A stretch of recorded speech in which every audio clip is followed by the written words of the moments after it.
Hello there everybody and welcome to another My Top 10. And this My Top 10 was created and voted by the people on the community page of the Entertainment Headquarters.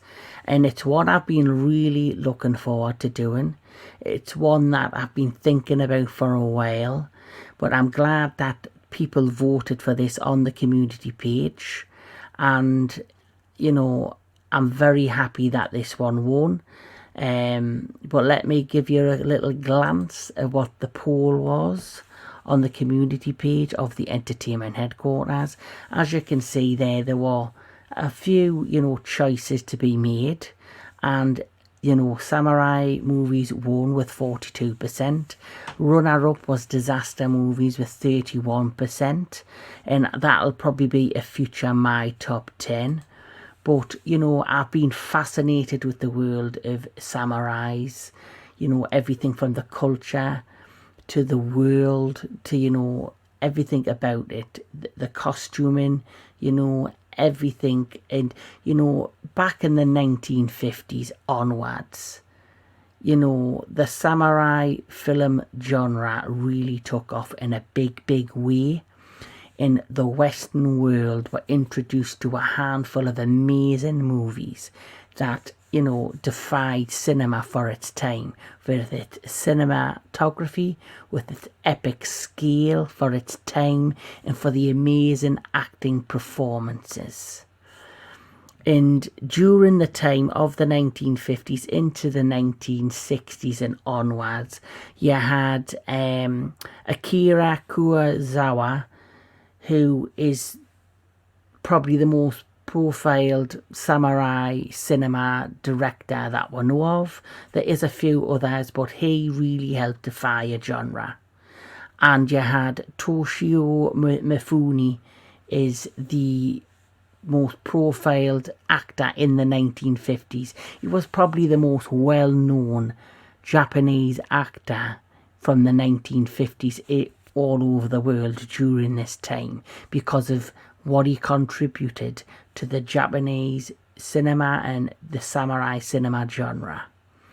But this is my top 10 samurai movies, and it's going to be a mixed bag of classics, maybe one or two remakes, and hopefully a few surprises. But let's get cracking at number 10. And number 10 is a westernized samurai movie, and it's the only, I would say, westernized samurai movie on this list. And it is, of course, none other than The Last Samurai with Tom Cruise. Now, I'll be honest, I'm not a big Tom Cruise fan. I never really have been. There's only a handful of films that he's done that I've thoroughly enjoyed. We all know the Mission Impossible franchise. I loved them with an Interview with a Vampire, and this for me is right up there with his best film, and it's right up there with probably one of the only films that I really thoroughly enjoy him in. So let's have a quick look at the plot synopsis of The Last Samurai. Nathan Algren, a US Army veteran, is hired by the Japanese Imperium to train his army in the modernized warfare techniques. Nathan finds himself trapped in a struggle between two eras and two worlds. So this is at number 10. It is The Last Samurai. And for me, it's probably, like I say, Tom Cruise's best performance that I enjoy.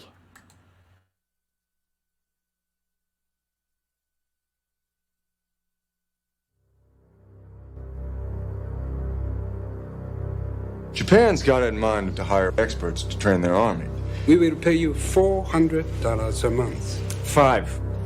How many other genuine heroes you got lined up?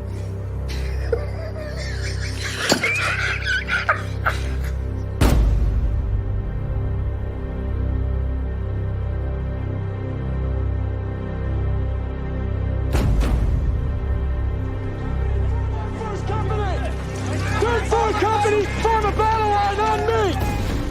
Assume firing position! 指令まで待て!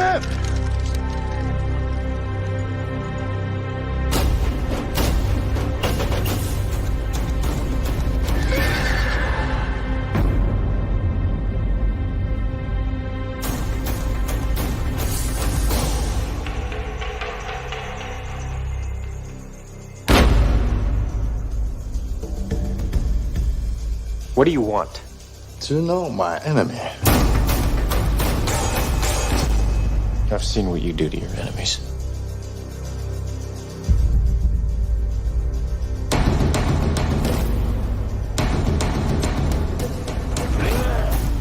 What do you want from me? What do you want for yourself?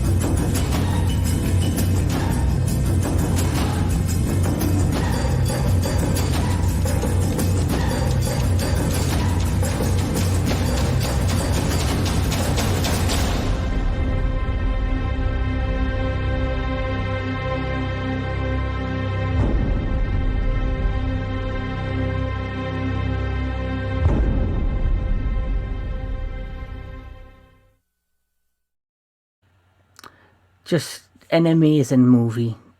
One of Tom Cruise's best movies, and it was the movie that introduced me to Ken Watanabe, who, has went on to have quite an amazing, amazing career here over in the Western, world, as well as back home. Just fantastic. The performance was fantastic. The cinematography was fantastic. The whole, the all of the costuming was authentic to the time. So a 10 is The Last Samurai. So let's move on to number 9. Now number 9 is a historical drama film. It's a film that I honestly think deserves a good look at as well, and it is called When the Last Sword is Drawn. Yes, that When the Last Sword is Drawn. And it's a winner of many international film awards. It's a slower pace than, say, The Last Samurai and some of the faster, more paced, films of this type, of the samurai type. But it's more about the different characters and their story and how it flashes through their lives and all of that stuff.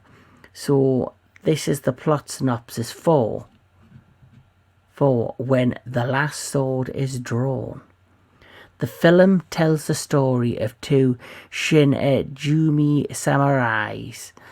Sato Hajime is a heartless killer, and Yoshimuro appears to be a money-grabbing and emotional swordsman from the northern area known as Nambu Morihiko. The main storyline is set during the fall of the Tokugawa Shogun era, but it is told in a series of flashbacks as Sato and another man reminisce. The themes include conflicting loyalty to the clan, lord and family. So, like I say, it's not just a samurai film. It's a historical film. It shows you flashbacks of the time and the era that it's set in, and it's about these two individuals and their lives and the things that went on during that time. So I thoroughly enjoyed this. I really did. It's like I say, it's slower paced, but it's still a very good film. So here we go. 旦那様、ご苦労さんでござんした。私らのためによく働いてご苦労さんでござんした。世の変動を聞くにつき拙者脱藩して尊皇攘夷に身を捧げ幕府を守りとうござりやす。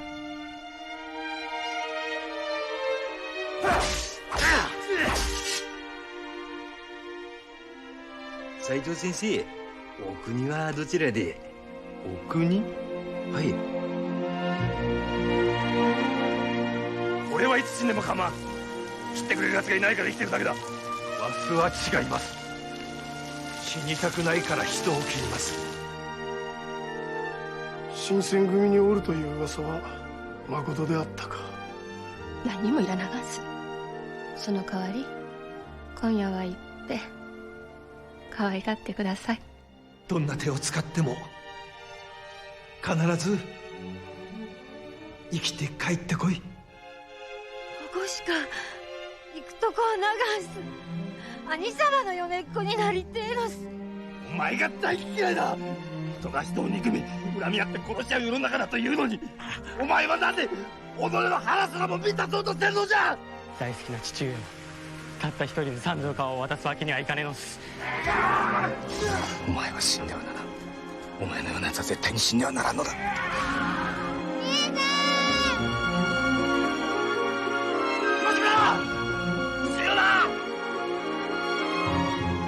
そばにおるから。お目立つと共におる。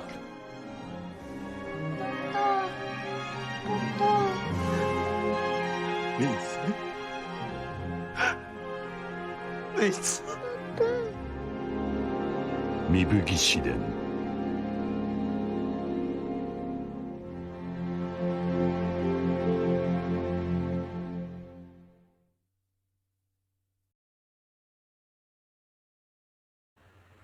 Yeah, so the last Sword That's Drawn came out in 2002, and I didn't see that for a few years later, but I was gripped by the characters in the flashbacks and showing you the historical elements of the times that they lived in during that time, and the performances, the acting was really well done in that. So that is number 9, The Last Sword That Is Drawn. And now we are moving on to number 8.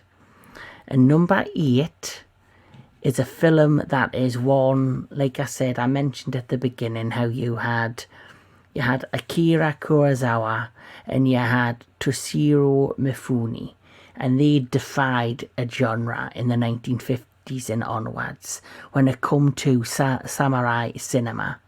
And this is one of their best films. And this is, you know, something I thoroughly enjoyed. Like, Akira Kurosawa is an amazing director. And Toshiro Mifune, he literally is the go-to actor during that time.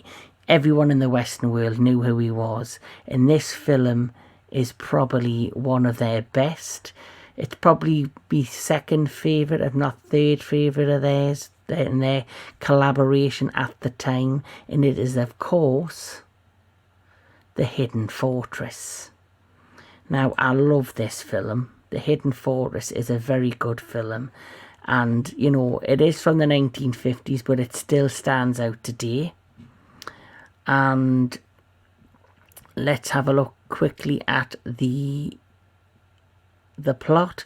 So the story follows two greedy peasants in feudal Japan, Taya and Matashichi, who are returning home from a failed attempt to profit from a war between neighbouring clans. En route, they encounter the remnants of the defeated tribe that consists of, more notably, of a famous general and a princess who are hidden out in a fortress in the mountains. General Rokurota and Princess Yuki need to escape into Allied territory with their large supply of gold so that they can rebuild their shattered clan. To do this, the peasants are tricked into helping them with the promise that they will receive a large share of the gold. When the destination is reached along the way, the general prowess is put to the test, as he must guide the 4 and later 5 with the inclusion of a freed slave through close encounters with the pursuing enemy and out of a difficult situation the bumbling peasants manage to get them into. So it is a really compelling story. I keep butchering people's names and it's no disrespect. It's hard for me to pronounce the name. So in the future, as this list goes on, I might just not bother pronouncing the names and just talk about a little bit about the story and the characters. But this is from 1958 and it is The Hidden Fortress and it is my number 8.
Just epic.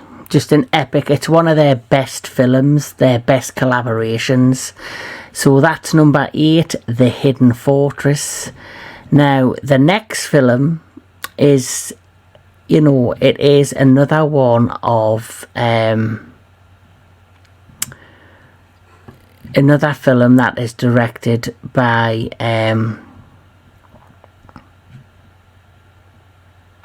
I've lost it. Yes, this film I've really enjoyed as well. I found it. I found it.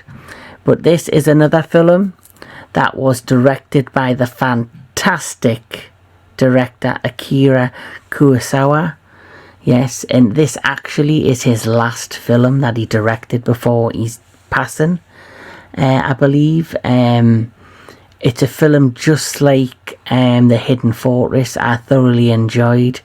And it is, of course, you know, if people know who he is, they'll know about his career and about his, you know, filmography, and they'll know that this is his last film, and it is called Ran. And it is literally, it really was, and it's another masterpiece. It really is. Like it is a visual masterwork. It truly, truly is. And this is the plot for the film Ran. It is as followed. A Japanese warlord decides the time has come to retire and divide his kingdom among his three sons. His eldest and middle sons, Tario and Jiro, agree with his decision and promise to support him for his remaining days. The youngest son, Saburo, disagrees with all of them and arguing that there is little likelihood that the three brothers will remain united.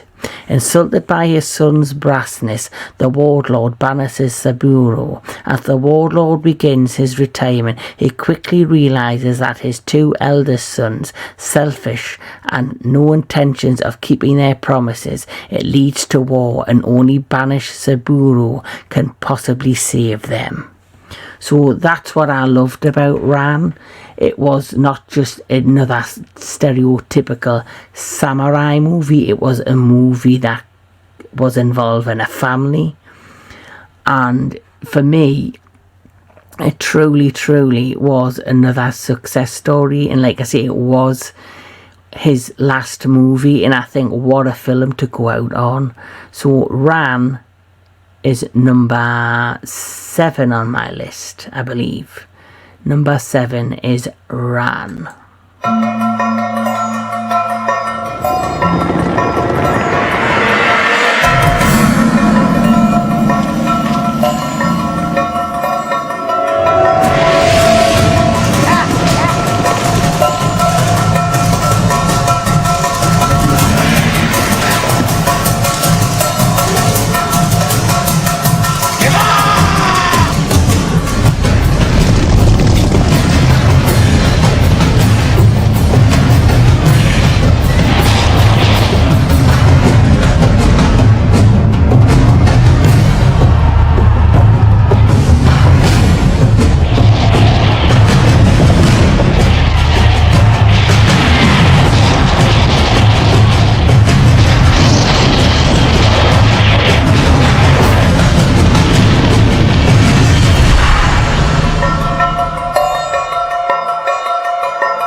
Like I said, even that just looks epic. You know, I didn't think I could get better than, you know, The Hidden Fortress, and then Ran came around and it blew me away. I think I discovered them two films around the same time.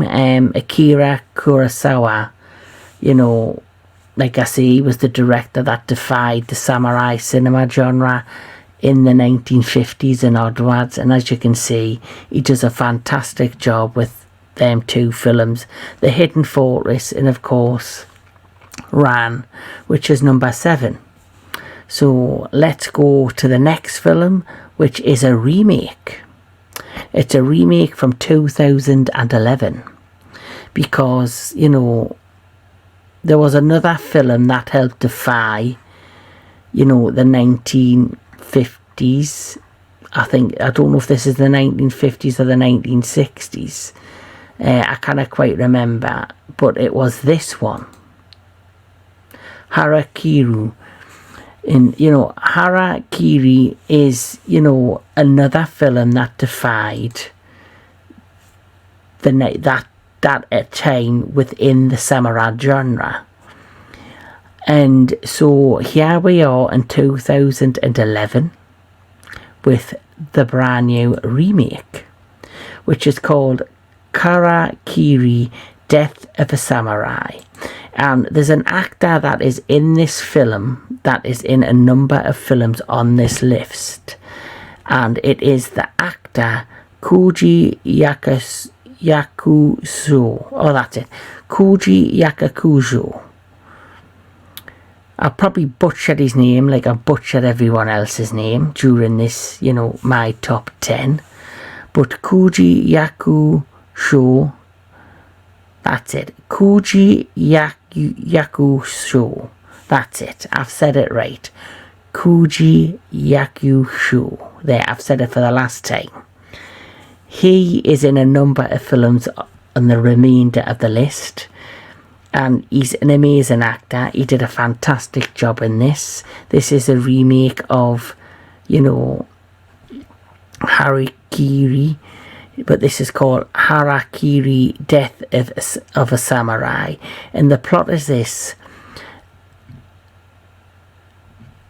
a tale of revenge, honour and disgrace centering on a poverty-stricken samurai who discovers the fate of his Ronin son-in-law, setting in motion a tense showdown of vengeance against the house of a feudal lord. So there you go. And this is one of the better ones on the list, I think. I really enjoyed this as well. The action in this is fantastic. The story's fantastic, the acting's fantastic. So here we go.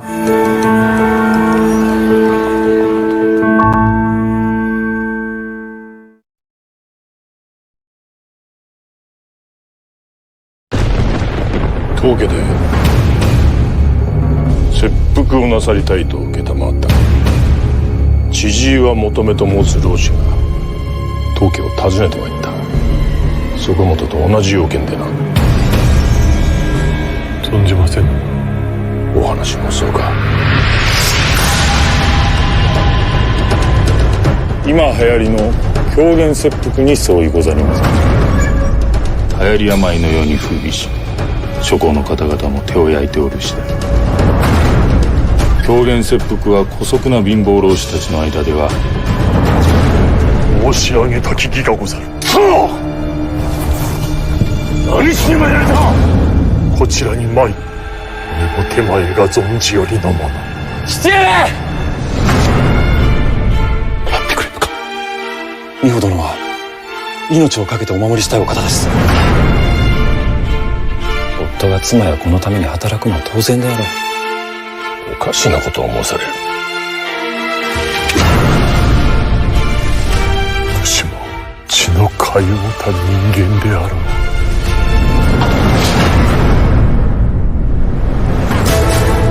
人には皆それぞれくだらん。実にくだらん。起立せい。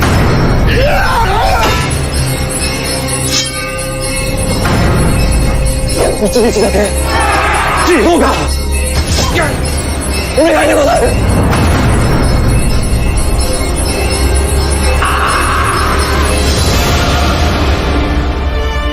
ましてや我らは割り符のごとく二人で一つ。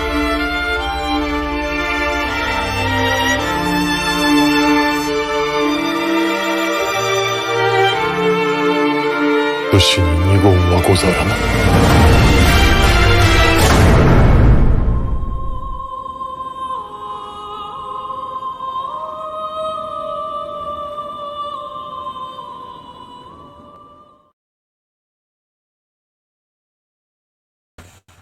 So there you go, Harakiri, the remake, there, which I've just noticed something. So that is number 6 on the list, I believe. Yes, 1, 2, 3, 4. Oh no, it's not. It's number 5 on the list. Sorry, I'm getting mixed up. So number 10 was The Last Samurai. Number 9 was that one. So we're at number 5. Yes. So we're at number 4. Right, see, I'm getting mixed up as I go along. But I got distracted there because I've just realised something when it comes to my top 10. So I've just realised that film, Harakiri Death of a Samurai, is directed by the same director of the next 2 entries on this list and are starring the same actor. So the director of this film was Takashi Miike, and they directed this movie. It also stars Koji Yakayusho. I've tried his name again, I'm sorry, I apologise. But yes, he's in the next 2 entries of the My Top 10 list. So that was number 5. So we are, I believe, at number 4. And this is the next film directed by Takashi Miike. And another one starring Koji Yakayusho. And it is, of course, the one that I think's a little bit higher than this one in terms of amazing acting, amazing, direction, and, it's just a badass samurai film. And it is 13 Assassins. And this is actually a remake of the original. But this one blew me away. These are the, I like samurai films that have a slow burn, where they might have a political or a family or some sort of slow paced plot, but then the action builds and builds, then you get a fantastic finale. This one is one of those films that I believe is like that. So this is 13 Assassins, and this is a film that really is probably one of the better ones on this list, and it's from 2010, and it is a remake of the original. So this is 13 Assassins.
So there you go, that is at number 5, 13 Assassins. That's right, 13 Assassins at number 5, and I thoroughly enjoyed it. The next one though is probably one of my favourite films. It really is. Not just on this list, but I really enjoy this film. It's a one that I can watch over and over again. I thoroughly enjoy this. This is from 2020. So this is a modern samurai film. And it is, of course, none other than, when I find it, The Swordsman. The Swordsman is, it truly is, it's just an epic film. So here is the plot for The Swordsman. 3 different swordsmen, a swordsman who is blind, the best swordsman in Joseon Dynasty, and the best swordsman in Qin Dynasty, who inspires to be the best ever in the Joseon Dynasty, meet each other for their own reasons. And honestly, it's a fun plot, a lot of action, great performances, great style, great cinematography. It truly is one of those films that just, like The Last Samurai, it just stands out for all the right reasons with how it was created and brought together. So that is why The Swordsman, not only is it one of my favourite samurai films, it's one of my favourite films. So let's have a look at The Swordsman at number 4.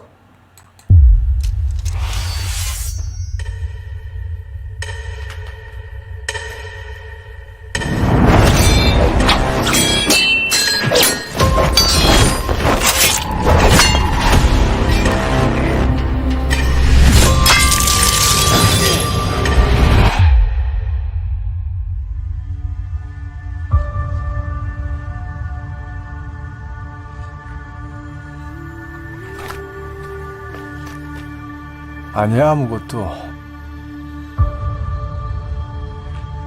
다 큰 딸 자식 천년만년 산에서 품고 살 수도 없는 일이고.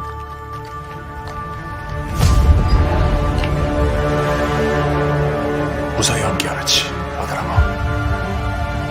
눈이 멀어가는 나비와 산에서 지낸다. 괜히 말세나가 좋을 거 없으니 조용히 알아봐줘.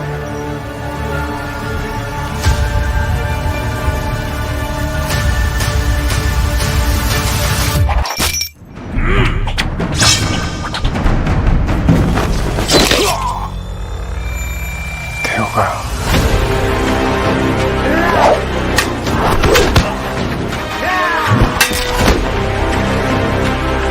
아비 덕에 자식이 먼저 죽겠구나. 내 딸.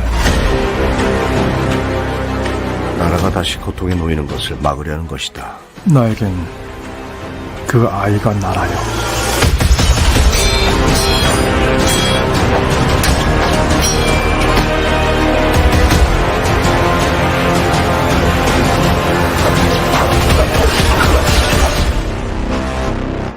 시성길렇게 응어커러.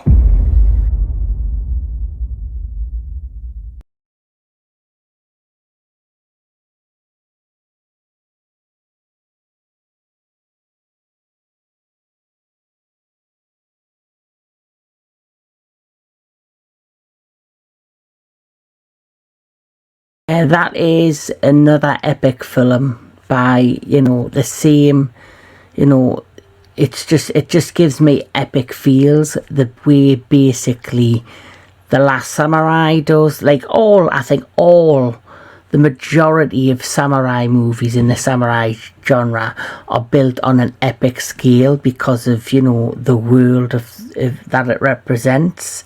So, of course, The Swordsman is at number 4. So, what is number 3? It is another film that is directed by... It is another film that is directed by the film of The 13 Assassins. And, for me, the majority of the films on this list have been political dramas, historical dramas. But I wanted to have a film that mixes samurai action and fantasy. And so this film was perfect for this list. And it's a really fun, bloody, gory, just fun thrill ride of a film. And it is also directed by Takashi Miike, who of course directed the last 2 movies. And it's a fun film, it truly is. And it is of course the film known as Blade of the Immortal. Now this is a fun film. I think everyone who's seen this will enjoy this film. I really do believe so. Here is the simple plot.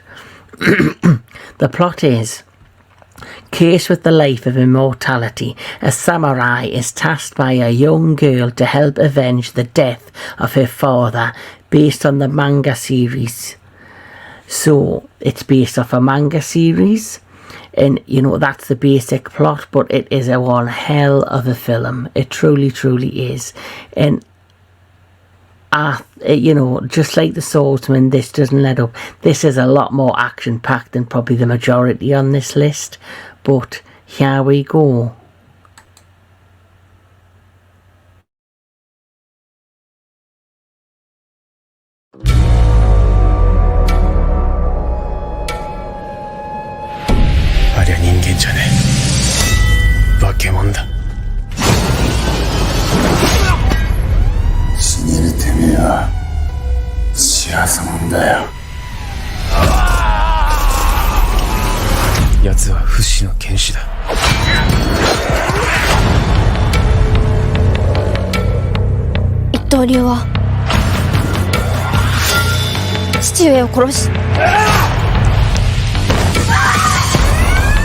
絶対にくたばらない男がこの江戸のどこかにいる。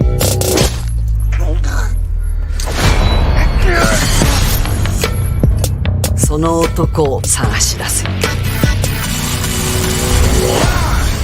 父上の敵討ちを手伝ってください。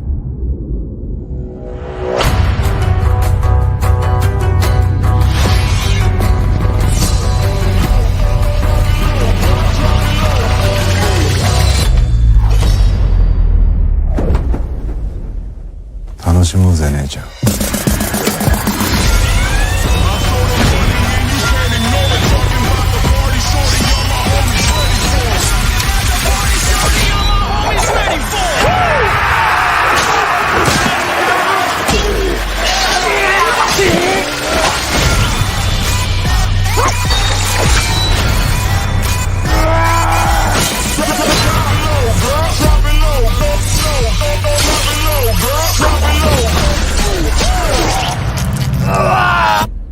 悪いな、少し汚しちまった。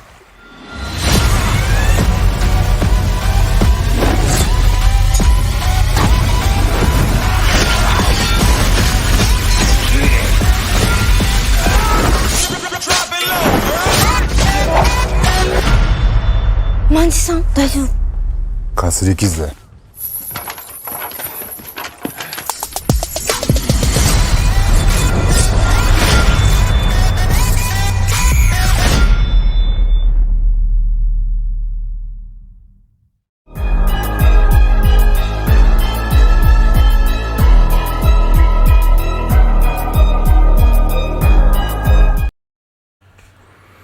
There you go, Blade of the Immortal there, and it's just a fun, action-packed, insane samurai movie that mixes classic samurai action with fantasy, and it's based on a manga, and it's one of the best ones out there. Now, the next film, which is at number 2 or where now? I've lost count where I am, because I'm just, you know, I'm in awe with some of the trailers that I haven't seen for a while, and also just reading up on a lot of these things that I feel like, you know, things that I didn't know that I'm just discovering as I'm, you know, in real time plodding along with this. So that was A Blade of the Immortal at number 3. Now number 2 is probably the newest of all of the samurai movies out there that are on my list, and this is just an epic movie.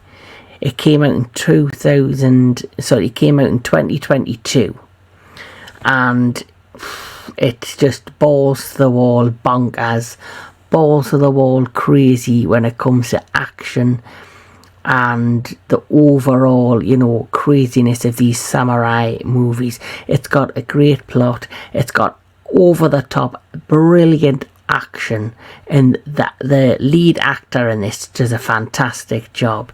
And I do believe it's going to be like the newest film franchise within the samurai martial arts, kung fu, whatever you want to name it, genre, that's gonna defy it in years to come. And it is, of course, a film that I discovered on Hire, which is a channel that's available in the good old US of A. If you've got a VPN, download it, get yourself Hire. There's some amazing titles on this channel. The streaming network, it's a streaming app. And the film I'm talking about is this. Eye for an Eye, The Blind Swordsman. Now, this film is just absolutely amazing. It's probably one of the best action-packed samurai films I've seen. You know, the plot is great, but there are some more deeper, more historically, you know, plot-driven films within the genre, where this is just all about action. It's all about, you know, just balls to the wall with the samurai, you know, swordsmanship and all of that. And it is a great film. So this is number 2. So let me tell you about the plot. The story focuses on visually impaired but nevertheless lethal bounty hunter Cheng, who happens upon the assaulted Nei Yan, the lone survivor of a brutal massacre that claimed her whole village and her whole family. So that basically is, you know, that's the plot. And it's a fun ride. So here is The Blind Swordsman.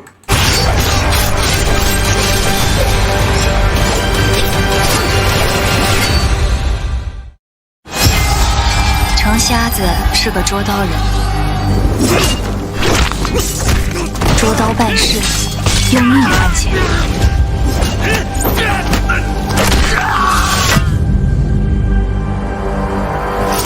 瞎子，领了上前走吧。对了，城西卖酒的全家让人当狗宰了，不然是不是归你管？他已经够惨了。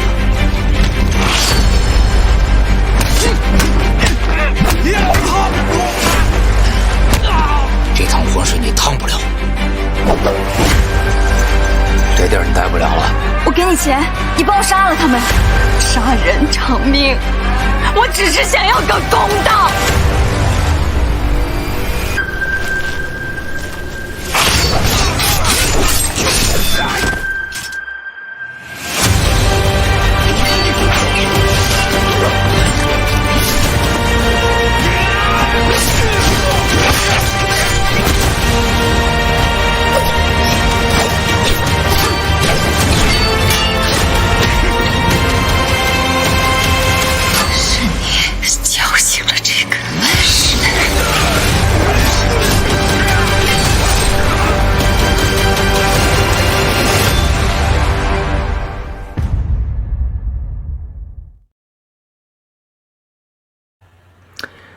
Just epic on a massive scale. And this film, honestly, it's probably the best of all of the modern, you know, films that came out, samurai movies.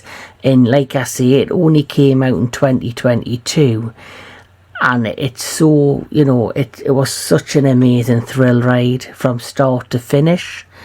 And before I get to number 1 in my top 10 samurai movies, there is a sequel on its way. There's no plot synopsis for the sequel, but there is a teaser trailer. So here is Eye for an Eye, The Blind Swordsman teaser for Eye for an Eye, The Blind Swordsman Part 2. 我知道。 你很厉害，幽州府选手捉刀，捉刀人，这个瞎子。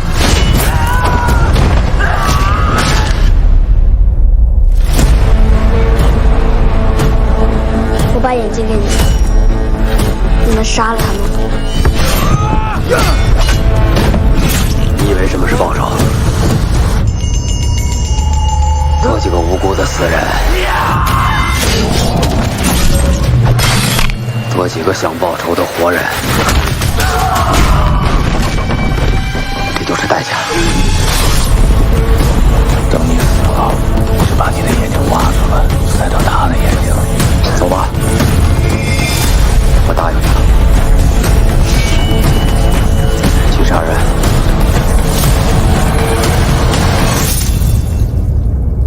我给你一只眼睛，你要左边还是右边？有什么不一样？有啊，左边大一点。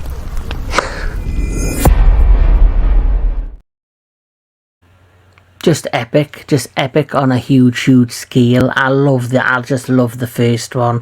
The second one looks just as amazing. It's the same director, I believe, and it's the same actor. Obviously, I'm not even going to attempt the names, but here we are at number 1, and it's the one that started the samurai genre, the samurai movie genre, or the one that is considered the one that defies it. And it has been a huge inspiration, not just in Japan for other huge cinema epics over there, but around the world. It is the one that inspired the huge film, you know, around the world. It's the Seven Samurai is what it is called, and you know, it's inspired so many amazing films, and it's one of my absolute favourites. And I just don't know how people who's not seen it don't, you know, or I've heard of it. If you haven't seen it, please check it out.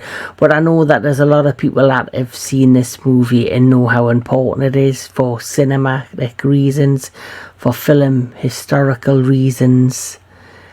It, you know, the Magnificent Seven, I couldn't think of it, but I've remembered it now. It inspired the Magnificent Seven, which, as we know, is one of the best westerns out there. And this was the film that inspired it. So, you know, the Seven Samurai, and also, like I say, it's the film that, you know, it was directed by Akira Kurosawa once again. And it also starred Toshiro Mifune again. And they were the director and the actor that defined this genre in the 1950s and onwards. So obviously this had to be number 1 on my list for many reasons. Also, I still get captivated by the plot, by the performances, and by the overall cinematic masterpiece that it was for its time. I respect it so much. So that is why Seven Samurai is number 1 on my list. So let's have a look at the basic plot. And the plot of A Seven Samurai is this. Farmers from a village exploited by bandits have a veteran samurai for protection who gathers 6 other samurais to join him. And honestly, it's just an epic story, an epic journey. And you know, you cannot but respect this film for what it is. So here is Seven Samurai.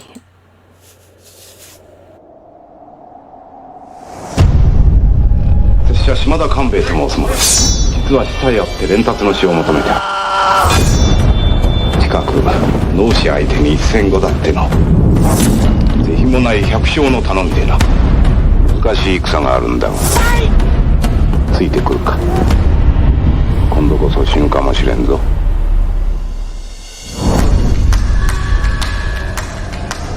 守るのは攻めるより難しいでな。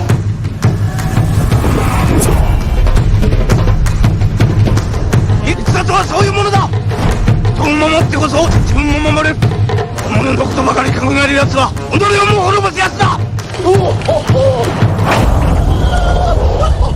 これは戦遊びとは違うでな。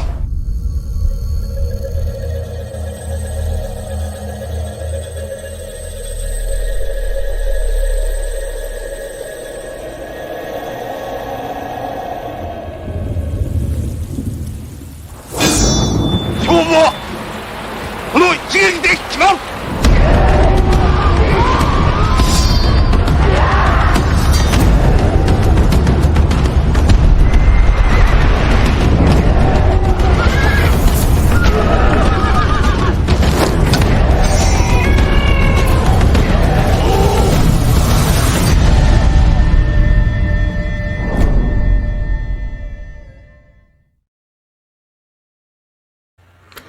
What, like you say, one of the greatest action films ever made.